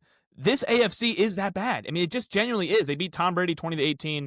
And that field, that mile-high field in Denver, I don't care who the quarterback is because I saw them win a Super Bowl. I at least saw them go to a Super Bowl with Peyton Manning on his last legs, literally his last legs. So I don't care who the quarterback is. I really don't. You can give me left-handed Bo Nix. I don't care who it is. I really don't. I don't think it matters how bad. You think the defense is that good? Yes, I do. I think Bo Nix can play bad because I've seen him play bad and still win. They beat the Jets, and Bo Nix was like the worst player I've ever seen in my life. They can beat teams. And it doesn't matter how Bo Nix can get away with. But it's the Jets, Mike. It's the Jets. It's not. Next, they've won 10 in a row. Are you doing that? I know they've won 10 in a row. I know, but so is New England. In the process, they've beaten the Raiders twice, who obviously suck. They've beaten the Jets, who obviously suck. Yes. They've also beaten the Eagles, the Chiefs, and other teams. Yeah. They can beat the way that they're playing right now. Bo Nix can play bad, and they can still wind up the number 1 seed, which tells me if Bo Nix can play a little bit better than right now, they could easily win 2 games and represent the AFC. It would not shock me. Don't you think they just have a horseshoe up their ass? Don't you think so much has gone right? They have the game against the Giants where they score $1.25 million. They have a game against the Eagles where the Eagles just fall asleep in the fourth quarter. They're not able to do anything offensively, and part of that was the Denver defense, but part of that also was Jalen Hurts being Jalen Hurts. They have that game on Thursday Night Football where the Raiders are just the most inept team in the league. If they played anyone else, they probably lose that game. I understand. You know who else had a horseshoe up their ass last year? The Kansas City Chiefs, who won the AFC. True. They did. But they also had Patrick Mahomes and Andy Reid. And these guys have Sean Payton, who you know I love, but Bo Nix is also their quarterback right now. But the way they won was the exact same. They blocked a field goal to go to 10-0. It's like, wait, Kansas City did it again? Denver is finding ways to win the most. Sometimes you need luck. Mike, do you know why that game finished 20-18? The Denver-New England game you referenced, that AFC title game. Do you remember why that ended 20-18? Well, New England had a failed 4th and goal. They got the ball back. They had a failed 2-point conversion. I mean, they had a lot of opportunities. Yeah, both are true. But it was Steven Gostowski's first ever missed PAT in his entire career. A potential Hall of Fame kicker, his first ever PAT missed, came in that game. If that game goes to overtime, I think a lot of people just say, hey, I think Tom figures it out. It wasn't able to go to overtime because the defense was able to make an amazing play on the 2-point conversion there. So you never get to see that. That's fine. Is that luck or is that them playing in Denver and weird things happen in Denver? Weird things happen in Denver, for sure. And when we were talking about it over text, we were talking about the best home field advantage, and both of us said the same thing. I don't want to go there. Even if you think, and some might, if New England's better, even if you think Buffalo is still better, you're allowed to have that opinion. But you can't argue that by far, the best home field advantage is Denver. And that's just not because of the Denver crowd. Shout out to the Broncos faithful. You guys are great, but it really has nothing to do with you. It is the element of just playing on Mile High and the fact that weird things January, happen. There's the weird air is wind thin. change. Yeah. It gets weirdly cold at times. Just there's so much that goes on there, and it's kind of hard to articulate. But it's just kind of a house of horrors. It's just a weird place where we've seen countless better teams go into Denver and they just stumble because they can't figure it out. Because one thing leads to another. Some guys get too tired, whatever it might be, and then Denver's able to squeak out some wins there. No, I I agree with that point for sure. anyone else, the Giants lost with 30-0 lead in the fourth quarter. If anyone else, it happened to be in Denver. I mean, it's just weird things happen there. Yeah, it's one of those things. Does Gostowski miss that kick at home? I don't know. He probably doesn't. Does he miss because it's in Denver and maybe there's just some weird elements going on? Sure, I have no probably. idea. And that ultimately it was crucial in Look, that game, and it I'm not a basically helped Denver win the Super Bowl. I'm not a conspiracy theorist. I just think that some things happen because And that's you just the way dabble. it is. I dabble sometimes, but I do believe actually that Denver is a legitimate. I don't believe in the fact that, like, we talked about Alabama and Auburn a couple weeks ago, right? In Auburn, all the games seem to be a little bit weird when they're played at Auburn. Something happened on the plains. I don't know. It's a little weird. I don't know if there's like kind of some kind of burial ground underneath there, but weird things tend to happen in Mile High in January. That is a known fact. That's not a conspiracy. It's not like, oh, Yeah, well, why would you're either going to lose or you're going to win in the most uncomfortable Jacoby fashion Jones, you possibly Mile High can. Miracle. Yeah, you could win there. It's just it would take something like that happening. I mean, Jacoby Jones, the Mile High Miracle, gets behind everybody somehow on that Denver defense. Happened. I don't know how it happened, but the weird things do happen there, which is why I would say in a year like this where the quarterbacks are not great, we read off the Pablet here, the field of AFC quarterbacks. Again, I saw Brock Osweiler prior to Week 17 leading the number 1 seed Denver Broncos, and then famously Peyton Manning comes back and they lead for the playoff run. They win all those games, by the way, and their opponent scored less than 18 points. That was the entire playoff run. The Steelers lost 23-16. They won 20-18, and then the Super Bowl they won 22-10, I believe, or 24-10, whatever it was. So no one could score on Denver. That very well could happen this year. Are you seeing Trevor Lawrence going into Denver and scoring 20 points? I wouldn't really. No, I wouldn't. I could see. I could see Stroud it Allen or May, maybe, but not anyone else. That's it. It'd Exactly, be right. just them. But they might not have to play those guys until the final round. They may have to get an AFC Right. Championship game in their backyard if they're able to take care of business here. They could only have to play one of those guys. They could play Allen maybe in the divisional round, and that's it, or maybe May So or Allen. what if New England is able to get this 1 seed in Denver? They have a tough slate. They play Green Bay, they play Jacksonville, they play Kansas City, and they play the Chargers. I'd be stunned if they don't split those games. So assuming New England doesn't do the same, if New England's able to go 3-1 with an easier slate, they play Buffalo, they play Baltimore, and then they play the AFC East schmucks of the Dolphins and Jets. So let's presume, for your argument here, Denver splits because I don't see how they couldn't. Well, I don't think they split. I think they go 3-1 and lock up. You think they go 3-1? I do. I think Kansas Okay, City's dead. just for the sake of my argument here, let's say New England goes 3-1 and Denver splits, so New England is the 1 seed. Does that change your opinion on Denver, where they're not hosting these playoff games, at least not against New England? At least not against New England, yes. Hypothetically, if they had to go to New England, I would be worried. But I wouldn't say Okay. I would say New England getting the 1 seed does not guarantee them hosting the AFC Championship game. No, it doesn't. They could easily slip up before that. Of course. So, but I think the 1 seed is important because it is the bye. But that would be it would change my opinion a little bit. But I still think Denver's a better roster. I would not be Okay. if New England got the number 1 seed, I would say they had the easier schedule in the last 4 games. Actually, they had the easier schedule the whole year, which is why their record was a little bit better than Denver was. I still think Denver's roster is better, and I think I would take them on a neutral. This isn't college football, so it's not neutral field. But yes, the 1 seed would change my opinion a little bit, but I would still take Denver's roster. What I would say, and the reason why I say 3-1. I think they split these next 2 games. You think they're going to lose at home to Jacksonville or Green Bay? They have both home games up here. Home against Jacksonville and home against Green Bay. You think they lose both of those? I don't know if they lose both, but I think they either lose at Kansas City or home against the Chargers. Yeah, I think they've had the horseshoe up the ass for too long. There's no way I don't think there's any way they lose at home against the Chargers unless they're resting their starters. That's how. First of all, their pass rush against this bruised and battered Justin Herbert. My God, yeah. If Herbert goes to Denver and wins Week 18, I will crown him. It looks bad when Herbert was healthier earlier in the season in SoFi. I can't believe they won that. Yeah, 100%. I think the problem that you're missing with Denver here is I just don't. I like the roster quite a bit. I don't think they're nearly as good as you're making it out to be. I think the gap between Denver and the next few teams, you can put in Houston, New England, Buffalo, those 3, I'd presume, that is not as big as you're making it out to be. I think Denver still has plenty of flaws. I think Denver has shown, especially in the Washington game, we saw it a little bit in the Houston game, we saw it a little bit in the New York game. They get a little bit too off the rails. Sometimes they just have like numbing defensive penalties at the worst possible time. Knicks tries to throw some of these games away, and the other team simply won't let him. I'm thinking of the Houston game in particular, where it felt like Houston dropped about 6 interceptions in that game that were thrown right to them, that were literal arm punts that they couldn't catch. I think Denver is awesome. I think they're closer to being probably like 9-4 than 11-2. And I think you're putting a little bit too much stock in that record of 11-2. And that We'll is find why out. it's clouding your judgment a little bit. We'll And find and out you in the could next say 4 the games. same thing about New England. I think New England could have slipped up a game or two And here for by the way, sure. you're not gonna like this. I think New England's 11-2 and Houston's 8-5 is the exact same thing to me. I don't care that Houston's 8-5. They played. Wow. Okay. Just go through it. Houston has lost to the Rams and the Yeah. Seahawks. They've played the Niners. They played the toughest division of football, the NFC West, and they played a first place schedule. That means they played Kansas City and they played Buffalo, whereas New England played Tennessee and the Raiders. And then the Patriots played the NFC South, famously the worst division of football. They got 4 free wins basically out of that. Houston only played one team from the South. That was Tampa Bay when Tampa Bay was actually healthy. So I think Houston's 8-5 is very impressive. They've played all the good teams. They played Denver. They played Kansas City. They played they played all these good teams. They also have to play the Chargers here in a couple weeks. They've played the NFC West, the AFC West, and they played the top NFC South champion from last year. And they played Buffalo, Baltimore, and Kansas City. So they played all these good teams, at least that we presume are good.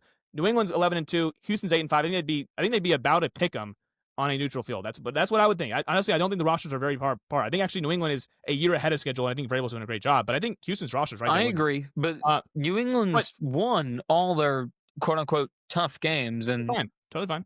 Yeah. I'm not disagreeing. I think New England's good. I'm just saying Houston 8-5 might be a bit of a, because the schedule and first place schedule and fourth place schedule are a legit thing. If you're playing Las Vegas and Tennessee, those are wins. Those are just, I'm not trying to. I mean, they didn't beat the Raiders, but I'm just saying they are wins. So I would say to get back to Denver, because you think I'm overestimating their 11-2. I don't think that 11-2 is the reason why I'm high on them, because I've seen the way they've won these games, all 11 of them. Their next 4 games, I firmly believe they will split at home against Green Bay or Jacksonville. Matter of fact, I think they're going to beat Jacksonville. But I think they'll go at least 1-1 in those 2 games at home. Again, like I said, they're a very good home team. Then they have their next 2 games are divisional opponents. The Chiefs, who very well could be dead at this point. They might be mathematically eliminated at this point. Denver could easily go into Arrowhead and win. They absolutely could go into Arrowhead and win. And then home against the Chargers, if Justin Herbert goes into Denver with that offensive line and his injuries, I will come on this podcast right now and say Justin Herbert is a definitive top 5 quarterback, and I will not be doubting him anytime soon. That's not going to happen. There's no way they're going to Denver unless Denver is literally like, we have the 1 seed, take the game, Chargers. You can have it. I think Denver will go at least 2-2. I think they're going to go 3-1. I think Knicks can just throw some of these games. I think that's the difference of what we're talking about right now, and I think that's the problem with him as the quarterback of this team. That's fine. I mean, we'll find out these last 4 games. We will find out. I think Denver will get the number 1 seed. You believe that New England will. But can we transition to this real fast? Because does this make the playoffs better or worse in your mind? Because we're kind of arguing about Denver, New England, Houston, whatever. But at the end of the day, I think we both admit it really is anyone's game here. Someone can take this, whether that's just Denver, whether that's just New England, or it could be a Houston or a Chargers or Buffalo, whatever, ascending to the occasion. So it does feel like for the first time in our lifetime, you can make at least a passable argument, even if it's only like 2 or 3%, that every team has a chance to at least make the AFC title game, right? I think we'd both agree on that. So does that make it more interesting, or does that show that the league right now is just a little bit diluted? I think it's diluted. I think that this will make for a very unpredictable playoffs. Like, if we're sitting here making a case for Pittsburgh, I think that means it's diluted. I think that means if we're making a legit case for Jacksonville to be an AFC Championship team, I think that's a little bit diluted. I think that, like, I actually like my playoffs with some of the I want the usuals in there and a couple new trendy teams. Like, give me some trendy teams. Give me New England. Give me a Jacksonville every now and then. But I don't want to see a full playoff field of like no Kansas City, no Baltimore. I mean, Buffalo's not a shoo-in at this point. They're still in the they're gonna make it. But like, I want to see the usual suspects in there. Along with a few trendy teams. This one feels like everyone is wonky. I mean, we might get Jacksonville and the Chargers again. That was nice in that year. Right now, it might be a headlining game, which is not what I want to see. Like, that was buried on the Saturday slate a couple years ago. New England Chargers and Jaguars, with the Jaguars' first playoff since like the Saxonville year in 2017, 2018. That's fine. I don't need to see like. Mike, can I give you a comparison? This is what it feels like to me. Picture if John Jones, who's undefeated, right? He has the stains because of the PEDs, but regardless, if John Jones came back and lost to Tom Aspinall. So for those that don't know, John Jones is probably the best UFC fighter, quote unquote, of all time. Undefeated record. again, staying because of the PEDs, but regardless, I still think most people still consider him the best of all time. So he has a 0 there, right? Tom Aspinall is the current UFC heavyweight champion. He is far younger. So let's pretend that those guys fought right now. If Tom Aspinall beat John Jones, it'd be monumentous, but people would say, well, this is way past John Jones's prime, and he has been a full-time fighter in years. That's kind of what this playoffs remind me of, because you want one of those teams realistically to be able to knock off like a Lamar Jackson, who hasn't even made it to the Super Bowl yet, but Yeah. more importantly, Patrick Mahomes. Yes. And none of these teams are going to get the satisfaction. If Drake May makes the Super Bowl, there's a chance he knocks off Josh Allen, but there's also a chance he just knocks off the likes of Bo Nix and Trevor Lawrence. So it's kind of ridiculous, and I think that hurts it a little bit. But before we wrap this up, Mike, I want to hear your take on this. Does this make it annoying for an analyst where there's a league right now where I feel like there's so few blue chip quarterbacks? There's a lot that could be great. I'm thinking of Caleb Williams, for example, and Bo Nix, if you're still into him, and CJ Stroud, who's still so young, and Justin Herbert, who's a little bit older than those guys, but I think he has the talent profile, right? So these guys that could reach the upper echelon. Does it make it a little bit annoying that those guys have yet to ascend to the next level? May might, but the rest haven't. There's no dominant team, and it just feels like the league's kind of in this weird limbo right now where we don't totally know what's going on from a week-to-week basis. Everything we think we know changes on the flip of a coin. I think the league needed those guys to kind of elevate. We needed Stroud to have not the sophomore slump last year. We needed Stroud to be on the level of those guys by now. We needed Stroud to be like, okay, we have to have legit Stroud, Allen, Burrow debates, and we're not having those debates at all because he hasn't ascended to that level yet. We needed Trevor Lawrence to be more than just kind of a Jekyll and Hyde quarterback. We needed Justin Herbert to not have one hand at this point in time. So yeah, we needed some of these guys to come on by now, but it is a little bit strange that we don't. We need Bo Nix to become Russell Wilson to the comparison I made earlier, which right now, of course, he famously is not. He's actually trying to lose games for them. Drake May has famously not Russell Wilson. Not even close. Of course not. To go back to your point of the satisfaction, though, I think this actually hurts Allen as well. Like, if let's just say, no, it does. It does. Buffalo makes the Super Bowl. They go through the treacherous path of Jacksonville or Houston, whoever, New England and Denver to get there. New England for a third time, by the way. There's a chance they just lose to New England twice and then beat them in the playoffs. Like, that doesn't feel that satisfying, right? We've seen it happen with 2020, Saints and Bucks. Saints beat them both times regular season. Bucks beat them in the playoffs. We've seen it happen Rams, Niners 2021. Niners beat them both times regular season, and the Rams beat them in the playoffs. So, of course, it can happen. Buffalo could beat New England for just one time out of 3 tries and go to the Super Bowl. There's no satisfaction in that at all. There's no satisfaction in beating. I know it's a division rival, but Buffalo, to make the Super Bowl, has to get past Kansas City, and there might not even be Kansas City in this playoffs. Not even Baltimore. They're going to avoid all those, exercise. They're going to exercise no demons to get to the Super Bowl possibly in a year where it's so wide open. This really is. We say it every year, and I get on Bills fans for saying this. It is right there in line for them. You have no past exercise. You have no demons to exercise. You have none. Trevor Lawrence, Bo Nix, and whatever. Can you get past that hodgepodge of groups? Can you maybe go on the road and win a playoff game? Yeah, you could. I mean, I don't think Buffalo's roster is anything crazy, but they could do that. We've seen Allen go Superman mode for a couple rounds. They could do that. But what is the satisfaction there? That really, they are losing that. And I think the NFL this year it's such a weird year because we very well could see guys we've never seen before thrusted into these spots of like, well, if Buffalo plays against Denver, there's no storylines there. It's just like, oh, okay, I hope we'll see what happens. But I don't know. It's a very strange year. You needed Bo Nix to kind of, jump into these debates. Caleb Williams, same thing on the NFC side. Jaden Daniels was so good last year as a rookie, but again, there's all the elements of all that stuff. So yes, you needed some of these guys to make it. You can't have 44 or 42-year-old Aaron Rodgers trotting into the playoffs. You needed a Burrow or Lamar in there to kind of give you that Burrow Herbert first round matchup. You needed some of that in there, and right now we're losing that, and that makes it for a very strange year, particularly in the AFC side. Yeah, this tends to be more gradual, and right now it just feels like a hodgepodge, and we'll see. It's something that we'll be talking about, and I'm excited for it. But we're going to be back later tonight with our Survivor Pod, so make sure you guys check that out, and check out all the other Guru content that's doing really well right now. So be sure to like and subscribe on all platforms because we need it. Make sure you hit the freaking subscribe button because we're getting record viewers, but we're not getting enough subs. So please hit the sub, follow, whatever it might be on said platform. That is Mike Testa. I'm Xavier Aguiar, and we'll see you very shortly. Peace out, guys.